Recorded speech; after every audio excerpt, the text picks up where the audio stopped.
오케이. 자, 출애굽기 1장 15절에서 마지막 절 22절까지를 한 목소리로 같이 합독합시다. 여러분들 좀 읽어주세요. 시작. 한편 이집트 왕은 시프라 부하라고 하는 히브리 산파들에게 이렇게 말했다. 너희는 히브리 여인이 아이 낳는 것을 도와줄 때에 잘 섞여서 낳은 아이가 아들이거든 죽이곤 딸이거든 살려두어라. 그러나 산파들은 하나님을 두려워했으므로 이집트 왕이 그들에게 명령한 대로 하지 않고 살려두었다. 산파들을 불러들여 그들을 꾸짖었다. 어찌하여 이를 이렇게 하였느냐. 어찌하여 남자아이들을 살려두었느냐. 산파들이 바로에게 대답하였다. 히브리 여인들은 이집트 여인들과 같지 않습니다. 그들은 기운이 좋아서 산파가 그들에게 이르기도 전에 아기를 낳아버립니다. 그래서 하나님의 산파들에게 은혜를 베풀어 주었으며 이스라엘 백성은 크게 드러났고 매우 강해졌다. 하나님은 산파들이 하나님을 두려워하는 것을 보시고 그들의 집안을 번성하게 하셨다. 마침내 바로는 모든 백성에게 명령을 내렸다. 갓 태어난 히브리 남자아이는 모두 강물에 던지고 여자아이들만 살려두어라. 아멘. 하나님의 말씀입니다. 오늘은 두 여인이라는 제목으로 말씀을 나누려고 해요. 인간은 혼자 살 수 없는 사회적 동물입니다. 그치? 부와 상관없이 서로의 도움이 없다면 당장 살아갈 수 없어요.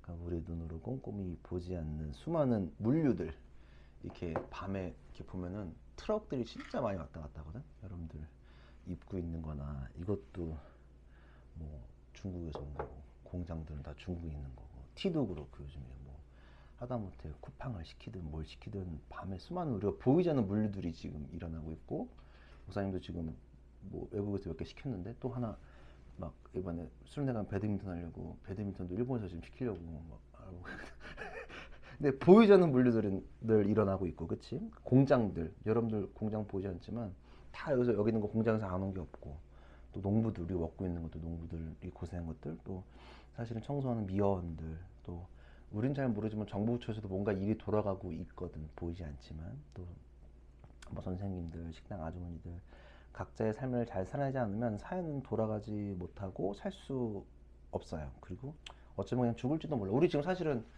자급자족하라 그러면 살 수 있니? 니네? 완전 불가, 하루 만에 죽을지도 몰라. 어디 딱 떨궈주면 살라 그러면은 뭐 살 수 있는 능력 아무것도 없지. 뭐 니네가 채취를 할 수 있겠어, 농사를 지을 수 있겠어. 그냥 공부만 했는데 없단 말이야. 근데 누군가의 도움으로 지금도 목사님 살아가고 있다고 늘 생각해. 나는 잘 모르지만 음식물 쓰레기 버리면 새벽마다 가져가시는 건 확실해. 아저씨가. 그치? 쓰레기도 마찬가지고. 그리고 아침마다 정리하시는 것 같아요. 경비 아저씨가. 여기가 바로 2층이다 보니까 아래에서 정리하시는 소리가 맨날 들려. 그 페트병 밟는 소리 있지. 뭐 종이 막.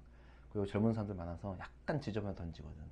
그런 것들도 있단 말이야. 난 보이지 않지만 하고 있는 건 알고 있어. 여하튼 어쩌면 우리는 어떤 도움이 없으면 잘 못 살아. 근데 이런 게 있으면서도 불구하고 삶 속에서 내 삶을 바꿀 만한 대단한 영웅을 원하는 심리도 동시에 가지고 있어. 위대한 한 사람이 이끌어가길 원해. 그래서 우리나라는 막 그 대통령 뽑는 거에 그렇게 막 몰입을 하는 것 같아. 그리고 아무리 투표를 뽑힌다고 한들 완벽한 정권이 존재하는지도 모르겠어. 뭐 같은 불만은 있거든. 완벽하지 않으니까.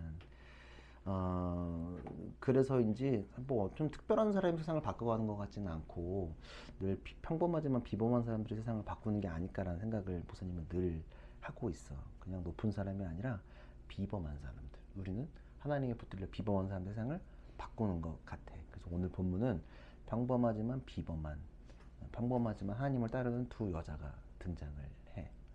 15절 16절을 보면 한편 이집트 왕은 시프라와 부하라고 하는 히브리 산파들에게 이렇게 말하였다. 너희는 히브리 여인이 아이 낳는 것을 도와줄 때 잘 살펴서 낳은 아기가 아들이거든 죽이고 딸이거든 살려두어라.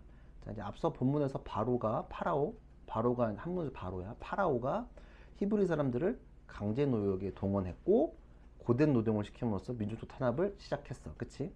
그리고 이제는 민족적 탄압에 이어서 강제 노동에 이어서 유아살인까지 지시하고 있는 거야.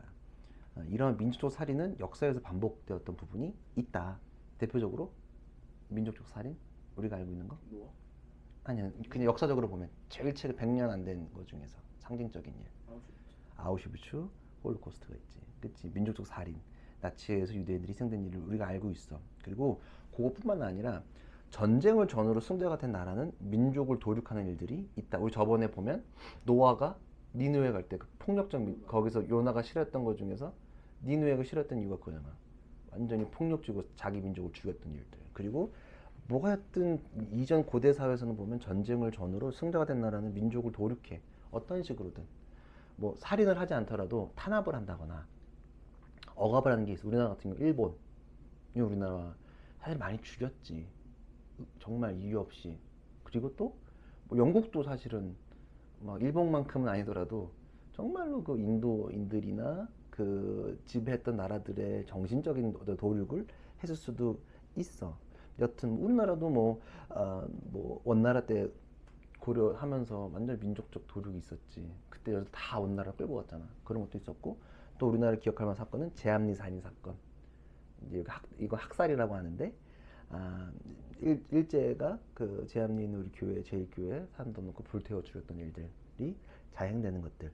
이게 힘을 가지고 있는 나라들의 전형적인 패턴으로 우리는 읽을 수 있어. 오늘도 여전히 살인하는 일들이 벌어지고 있는 거야. 그래서 본문에 보면 이집트 왕 파라오는 산파 십부라와 부하에게 지시를 해. 그리고 산파는 아이들 낳을 때 도와주는 도우미. 옛날에 의사가 없었잖아. 여러분들 사극을 보면 출산할 때 막 난리 하면서 아이 낳는 거 본 적 있지? 본 적 있니? 이렇게 막 입에 막 뭐 물기도 하고 막. 나는 사실은 결혼을 안 해서 아이를 낳는 걸 본 적도 없고 한 번도 없어. 그냥 간접적으로 알고 있을 뿐인데 여튼 지금이야 아이 낳을 때 죽는 게 많이 줄어들었지만 여전히 아이 낳다가 돌아가시는 것들이 종종 있어. 그치? 아이 낳다가 힘들게. 그리고 아이가 죽을 뻔. 우리 찬이도 제왕절개 했는데 찬이 제왕절개 한 이유가 이제 마지막 검사를 하는데 찬이가 놀다가 이제 탯줄을 목에 감아가지고 언농 수술을 한 거거든. 그러니까 어떤 식으로 죽을지도 모르고 산모도 그렇고 아이도 그렇고 어렵단 말이야. 그래서 옆에 도움을 주는 산파 도움들이 있는 거지. 이렇게 많이 출산했기 때문에 아이도 죽지 않고 최대한 산모까지 살리기 위한 어떤 뭐 나름의 도우미들이 있는 거지. 그치? 그녀들에게 이제 파라오가 지시를 하는 거야. 아들이면 죽이고 딸이면 살려두어라. 왜 그랬을까? 상상해보면 남자들이 성장하면 자신들에게 위협이 될 수 있잖아. 그치? 남자들은 커면 전쟁을 할 수 있고 힘이 있고 살인할 수 있는 게 있지만 여자들은 그렇게 위협적이지 않다라고 판단을 한 것 같아. 그리고 자신들의 문화에 쉽게 동화될 것이라고 판단했던 것 같아. 그치? 당시 여자들은 사실은 지금은 아니지만 고대 사회에서는 소유물로 생각했기 때문에 그냥 그들이 소유하려는 생각하지, 그냥 단순히 그냥 너희는 애만, 그냥 민족적으로 우리 이주 사람 애만 나는 어떤 원나라가 우리나라 여자들을 다 끌고 간 것처럼 그렇게 판단할 수도 있을 거야. 여하튼 남자아이를 살인하라는 명령이 떨어지는 거야. 사실 살인이지. 자, 왕의 명령은 고대 사회에 있어서 어떨까?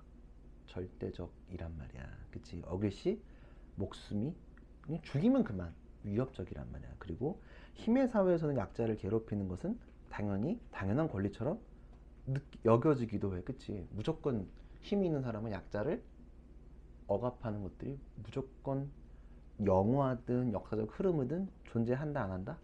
존재한다. 맞지? 이거 여기는 고개 끄덕여지지. 목사님이 이거 준비하면 떠오르는 영화 장면 하나 있어. 타짜의 조연. 곽철용 본 적 있어? 곽철용 그 밈 본 적 있어? 그치? 한 번씩 다 봤지? 그 뭐예요? 너 타짜 안 봤냐? 봤어요. 곽철용. 거기서 유명한 대사가 있는데 내가 읽어주면 딱 기억날걸? 약간 차에서 고니가 앞에 있고 차 타면서 이제 그 유명한 대사를 날리신단 말이야. 내가 달거기 생활을 17에 시작했다. 그 나이 때 달건이 시작한 놈들이 100명이라 치면은 지금 나만큼 사는 놈은 나 혼자뿐이야. 중요한 게 여기야. 나는 어떻게 여기까지 왔느냐? 잘난 놈 제끼고 못난 놈 보내고 안경제비 같이 배신한 새끼들 다 죽였다. 고니야 담배 하나 찔러봐라. 여기서 포인트는 뭐야? 다 죽였다. 잘나든 못나든 내가 이 자리에 오기까지 다 죽였다. 원래 힘 있는 사람들은 잘난 사람도 죽이고 못난 사람도 죽여. 오늘 바로는 힘의 논리에 사로잡힌 사람으로 우리는 알 수 있는 거야. 그치? 그래서 우리는 종종 힘의 논리 앞에 굴복할 때가 있어. 권력 앞에, 힘 앞에. 그치? 지금은 돈 앞에 어쩌면 굴복할 수도 있다. 그러나 오늘 두 여인 십부라와 부하는 달랐어. 그런 거에 굴복하지 않아서 17절. 그러나 산파들은 하나님을 두려웠으므로 이집트 왕이 그들에게 명령한 대로 하지 않고 남자아이들을 살려두었다. 바로의 위협보다 크신 하나님을 바라보는 믿음이 두 여인에게 존재했었어. 그렇기 때문에 이유 없는 살인이 아닌 하나님을 바라보는 용기를 이 여인들은 가졌어. 자, 이러한 경우는 신앙의 선배들과 신앙의 선조들의 믿음의 간증을 통해 종종 듣던 이야기이기도 해. 그치? 뭐 일제시대 때 막 주님 믿고 막 선교지 가서 믿으면 안 되는데 믿고, 지금도 뭐 사실은 북한에서도 탈북자들 얘기하는 거 보면은 교회 다니면 안 되는데 막 라디오로 막 복음 듣고 그렇게 모여서 지하교회가 있다는 얘기도 중국에서도 마찬가지고, 중국은 종교 정리하고 있으니까 중국에서도 그렇고, 또 동남아 가면 뭐 신앙생활하는 게 쉽지 않은데 그렇게 믿는, 특별히 또 이슬람 지역은 더 할 거고, 그런 간증들을 우리가 들 때도 있단 말이야. 삶 속에서 하나님을 온전하게 바라본다면 이 세상의 위협과 어려움은 쉽게 느껴질 거야. 그치? 하나님의 뜻을 우리가 걸어가고만 있다면 위협을 이겨낼 수 있어. 죽음 따위 두렵지 않다고 고백하는 것들이 생겨나게 된단 말이야. 자, 신약에서 부활 이후 제자들이 그러한 삶을 살아갈 수 있어. 그치? 진짜를 알고 하나님을 알기에 세상의 위협은 위협으로 다가오지 않았어. 왜냐면 제자들은 예수님의 부활을 보았기 때문에 전혀 두렵지 않았어. 난 전혀 문제가 없구나라는 걸 깨달았단 말이야. 그래서 왕을 오늘 삽브라와 부하는 왕을 두려워하지 않고 하나님을 두려워하기에 무의미한 살인에 참여하지 않았다. 생명을 살리는 하나님의 눈을 바라봤단 말이야. 오늘 두 여인 십브라와 부하가 그렇게 하나님을 온전히 바라보아서 죽이지 않았어. 그래서 남자아이들이 죽지 않자 바로는 그녀들을 추궁합니다. 왜 죽지 않느냐? 왜 안 죽였어? 18, 19절. 그래서 이집트 왕이 산파들을 불러들였어. 그들을 꾸짖었다. 어찌하여 이를 이렇게 하였느냐? 어찌하여 남자아이들을 살려두었느냐? 산파들이 바로에게 대답하였다. 히브리 여인들은 이집트 여인들과 같지 않습니다. 그들은 기운이 좋아서 산파가 그들에게 이르기 전에도 아이를 낳아버립니다. 뭐 내가 아까도 말했지만 아이를 낳은 걸 본 적도 없고 알고만 있는데, 그냥 우리가 미디어나 간증 얘기를 들어보면 통증이 시작하자마자 아이가 나오는 건 아니란 말이야. 뭐 어떤 분은 뭐 건강한 여인은 막 20분 만에 난 그런 엄마도 있다. 근데 어떨 때는 막 몇 시간씩 막 12시간도 걸리기도 하고 난리가 나. 근데 지금 고대 시간에는 더 오래 걸렸겠지, 그치? 근데 만약에 아이를 낳는다 그러면 산파들을 가는 시간, 또 오는 시간이 분명히 존재할 텐데, 근데 여인들이 지혜롭게 변명한 거지. 그러니까 내가 소식을 듣고 가는 김에 이미 죽이려고 했는데 못 죽였다. 이미 나왔다. 왜? 히브리 여인들은 건강해서 아이를 잘 낳는다 라고 이야기하는 거야. 무슨 말인지 지혜로운 변명을 바로 얘기한 거야. 어쩌면 이를 우문현답이라고 얘기할 수도 있겠지, 그치? 어리석은 질문에 지혜로운 대답을 이 여인들이 했어.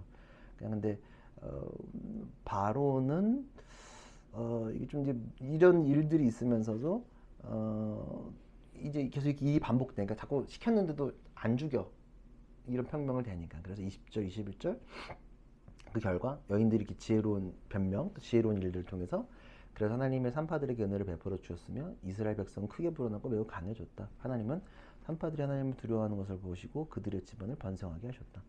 두 여인의 믿음과 지혜로 하나님은 더 축복을 허락하셔. 위기에도 더 강하게 만드시는 것을 확인할 수 있어. 그치? 주님은 늘 위기에서 당신을 선택한 이들에게 더 큰 은혜를 허락하셔. 그걸 한 번 더 확인할 수 있어. 그치? 그리고 이 믿음으로 어디까지 축복받아? 나의 집안까지 번성케 하는 걸 확인할 수 있어. 하나님은 늘 위기 가운데 자신을 선택하는 이들에게 큰 축복을 허락하신다. 그래서 이제 바로가 난리가 났어. 22절. 마침내 바로는 모든 백성에게 명령을 내렸다. 갓 태어난 히브리 남자 아이는 모두 강물에 던지고 여자아이들만 살려두어라. 앞서서 파라오는 마지막 인간미가 있었던 것 같아. 그치? 특정 계급과 직업인들만 통제하면 살인할 수 있다고 생각했어. 예를 들어 영화 1987 보면, 여러분들 550 얘기 들어본 적 있어?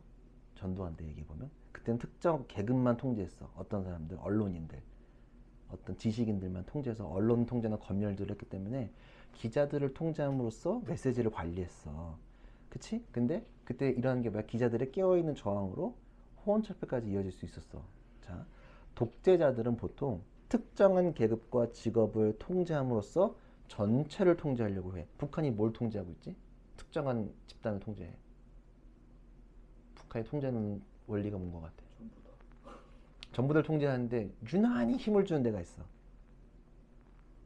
군대에다가 힘을 엄청 줘서 군대를 통제함으로써 전 나라를 통제하려는 게 있단 말이야. 독자들은 한 집단만은 쓰려 그래. 자, 산파들을 그렇게 생각할 수 있어. 마치 여기서 성경에 뭐 2명만 나와 두고 가는 거지.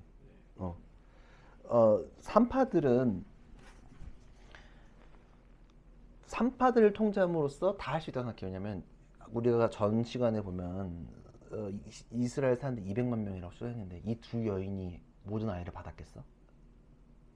아니야. 상징적으로 얘기한 거야. 그러니까 지금 이 바로는 산파라는 직군을 통제하는 거야. 얘네들만 통제하면 될 수 있을 거라 생각했는데 그게 안 됐던 거야. 그래서 이제는 살인의 범주를 특정 계급과 직업이 아니라 전체로 확장시켜. 히브리 남자아이는 강물에 무조건 던져라.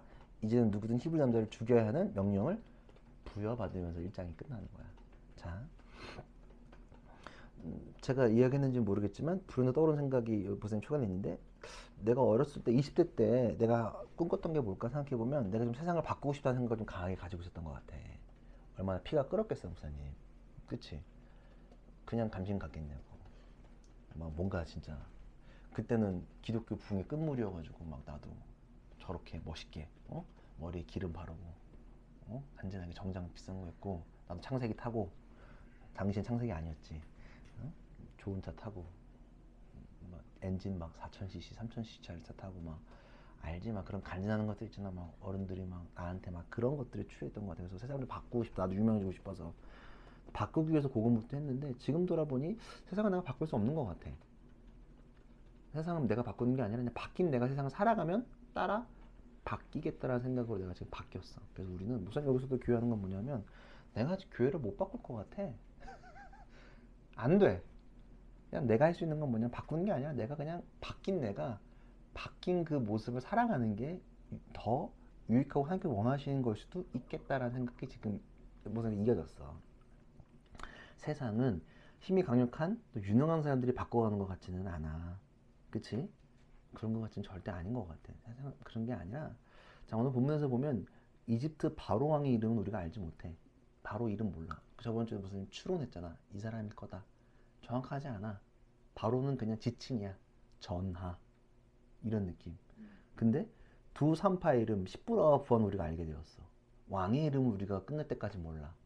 출애굽기 끝날 때까지도 그냥 이집트 왕 바로인데 우린 이 여인들의 이름을 알게 되었어. 비천한 신분이고 낮은 계층의 사람들이었지만 또 아주 낮은 곳에 있었지만 그녀들의 시각이 하늘에 닿아 있음을 우리가 기억할 수 있었던 거야.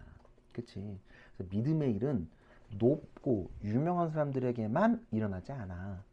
보이지 않는 곳에서 수많은 믿음이 일어나게 되는 거야. 보이지 않는 그곳에서 늘 악한 일과 선한 일의 대립은 여전히 일어나고 있는 거야. 우리가 대단한 살인을 부여받지 않았지만 지금 세상 살아가는 데 있어서 근데 여전히 우리가 칼로 찌르는 살인은 아니지만 누군가를 죽여야 하는 일들을 경험할 수도 있다. 언어로서, 생각으로서. 왜냐면 우리는 너무 안타깝지만 되게 경쟁 사회를 심하게 살아가고 있기 때문에. 그렇잖아. 그치? 우리가 서 있는 곳에서 우리는 평범하지만 비범한 믿음의 일들에 참여했으면 좋겠어. 땅의 것으로 하늘을 바라보지 않고 하나님을 선택하여서 얻는 평화와 축복을 우리 모두가 경험했으면 좋겠어. 여러분들 삶 속에서 직장에서 학교에서 평범하지만 비범한 일들을 좀 감당했으면 좋겠다. 여러분들 보기에 내가 애들한테 하다못해 학교 갔는데 얘가 교회는 다니는데 조금 약간 좀 힘들어해. 그러면 하다못해 야 기도할게 그 한마디. 또 평범하지만 비범한 일일 수도 있고 또 아까 우리 지훈이가 제안한 일 중에 너무 좋은 건 자기도 고3이지만 그 다음 아이들이 하고 싶은 것도 써보고 그것도 평범한 비번일 수도 있어. 어쩌면 텍스트 하나로 변화될 수도 있는 거니까. 무슨 말인지 알겠니? 아니면 뭐 목사님이 청소년기 때를 돌아오면 나는 요즘에 우병우를 보면서 사실은 그 내가 종종 얘기했지. 그 내가 학교 자폐 친구들 내가 같이 논 얘기. 난 걔네들 생각 사실 많이 나거든. 그래서 그 우영우 내가 지금 4화까지 보고 안 봤는데 왜냐면 내가 약간 난 나만 보고 싶은데 너무 유명해져가지고 약간 호감도가 떨어졌어. 지금 이게 다 나만 알고 싶어하는 게 지금 좀 내가 은빈이가 너무 떠서 좀 내가 싫어졌어. 내 거였는데 여튼 하고 싶은 얘기가 뭐냐면 목사님 뭐 대단하게 잘했다는 게 아니야. 내가 그래도 후회 없는 건 뭐냐면 처음엔 내가 애들한테 약간 장난치고 때릴 수도 있지만 내가 그 우리 땐 특수반이라 그래. 특수반 가면 안 되는데 요즘 용어 맨날 까먹어. 새싹반 같은 그런 자폐 친구들 받는 반이 특수반 따로 있잖아. 나는 걔네들이랑 늘 진심으로 대했고 그리고 우리도 반에 진짜 심하게 맞는 애가 있었단 말이야. 약간 그 정상인과 정말 스펙트럼 자폐 그 중간에 있는 애가 있었거든. 맨날 맞았어. 근데 내가 맨날 얘기하지. 우리 걔한테 내가 이름 말하지 않을게. 그 아이가 그 고등학교 역사상 처음으로 준비물을 나한테 빌려줬다. 이건 역사적인 일이야. 진짜. 다 놀랬어. 내가 걔한테 이거 빌려갔다. 준비물. 믿음이 있었겠지. 얘는 빌려준 바는 다시 돌려준다는 얘기. 난 걔한테 진심으로 대했거든. 어쩌면 그게 평범하지만 비범한 일이었으면 좋겠어. 그냥 그때는 2006년 때니까 얼마나 더 심했겠어. 지금 우리 영국에서 보면 막 애들이 괴롭히고 우유팩 던지고 막 이런 것들 있잖아. 막 식판 뒤집어 엎고 봤는지 모르지만 그런 장면들이 막 있어. 학교에서 괴롭힘 당한 얘기. 근데 그거 100% 있는 얘기거든. 있었거든. 우리는 막 난리였어. 애들을 괴롭히는 수준이 정말 역대급으로 애들을 그냥 거의 막 장난감 갖고 놀듯이 막 괴롭혔었거든. 근데 목사님은 그런 일에 참여하지 깨닫고 하나님을 알고 나서는 그렇게 참여하지 않았어. 아, 얘들 되게 소중한 애들인데 내가 잘은 모르지만 그래도 따뜻한 말 한마디. 이런 친구들 그 정상과 자폐 중간에 있는 애들이 되게 많거든. 그런 애들한테 맨날 얘기하는 거. 그래서 그 친구들 우연히 내가 지하철에 만났을 때 엄청 반가워했던 이야기 몇 번 했었을 거야. 그런 일들. 혹은 여러분들이 학교에서도 티 안 나는 믿음의 일들을 경험할 거야. 그때마다 믿음의 일들을 선택하고 경험했으면 좋겠어. 학교에서든 또 오늘 뭐 예배에 참석 못했지만 직장에서든 평범하지만 비범한 영적인 일들에 좀 잘 경험했으면 좋겠어. 그러면 후에는 하나님 보시기에 바로는 이름 여기 성경 뭐 의도적으로 기록했겠지만 바로 이름은 우리에게 중요하지 않아. 그러나 이 여인 두 명이 이 여인은 이 이후로 등장하지 않아. 10%. 근데 성경 이 출애굽기 시작 서두에 이 두 여인의 믿음의 일들을 우리가 기록을 알 수 있고 지금도 경험할 수 있는 것처럼 그런 평범하지만 비범한 일들을 꿈꾸어 나가는 우리 모두가 되기를 꿈꿨으면 좋겠어. 그래서 큰 일을 하려기보다는 우리에게 주어진 일부터 하나하나 잘 해보자. 그러면 여러분들이 큰 자리에 올라가서도 그의 일을 잘 감당할 수 있지 않을까. 여러분들은 분명히 큰 자리에 다 올라갈 거거든. 우리 식구들은 뭐가 됐든 다들 리더가 될 거고. 교회 리더 말고 그런 거 교회 리더 생각하지 마. 세상에서 여러분들이 큰 일들을 감당하고 많은 사람들을 더 만나게 될 텐데 그 가운데서 하나님의 놀라운 일들을 아주 잘 감당하는 사람들이 됐으면 좋겠다 라는 생각을 꿈꿔봅니다. 우리 함께 기도하며 주님께 나아갑시다.